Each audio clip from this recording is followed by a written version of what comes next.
উত্তর ২৪ পরগনার বারাসাত ব্লক 2 শাসন থানার অন্তর্গত বারোমল্লিকে অবস্থিত সিবিএসসির সেন্ট টেরিজা স্কুলে ৭৮তম স্বাধীনতা দিবস উদযাপন উপলক্ষে জাতীয় পতাকা উত্তোলন করা হয় ১৫ই আগস্ট আজ সেন্ট টেরিজা স্কুল প্রাঙ্গণে।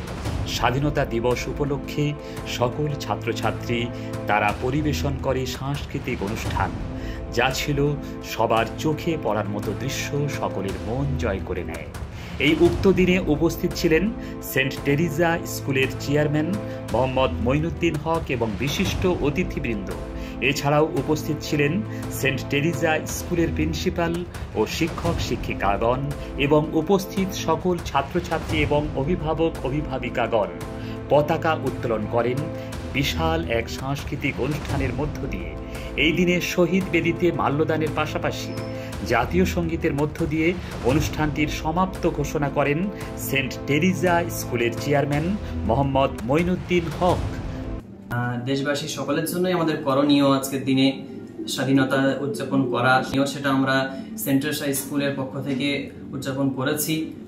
স্কুলের সমস্ত ছাত্রছাত্রী, শিক্ষক শিক্ষিকা সকলে উপস্থিত ছিলেন। সেন্ট টেরিজা স্কুলের চেয়ারম্যান এমডি মঈনুদ্দিন হক সাহেব তিনি উপস্থিত ছিলেন। তিনি এখন অন্য জায়গায় প্রোগ্রাম থাকার কারণে চলে গেছেন, দুঃখিত আমরা ক্যামেরার সামনে আসতে পারেননি তিনি। যেসব যোদ্ধাদের সম্পর্কের স্মৃতি তাদেরকে তুলে ধরা এবং তারা শিক্ষক হিসেবে কি বার্তা দেবেন? শিক্ষক হিসেবে সমাজের কাছে বার্তা দেওয়া এটাই যে এই দিনকে আমাদের কাছে গুরুত্বপূর্ণ হিসেবে নেওয়া, এই দিনটি আমাদের কাছে গুরুত্বপূর্ণ সেটা আমাদেরকে বোঝা, বীর যোদ্ধাদের জন্য সম্মান জানানো, তাদের রক্ত দিয়ে দেশ স্বাধীন হয়েছে, তারা আমাদের জন্য জীবন দিয়েছে। আজকে আমরা দেশে সুন্দরভাবে বসবাস করছি, সোনার বাংলাতে আছি।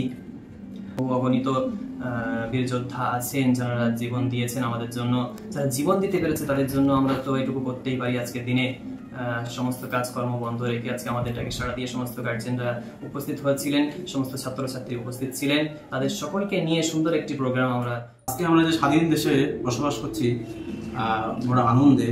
এটা কেবলমাত্র সম্ভব হয়েছে আমাদের পূর্বপুরুষ যারা নিজের জীবনের বড় না করে দেশের জন্য নিজের জীবন নিঃস্বার্থে ত্যাগ করে গেছেন, নিঃস্বার্থে জীবন দিয়ে গেছেন, রক্ত দিয়ে গেছেন, সম্পদ দিয়ে গেছেন।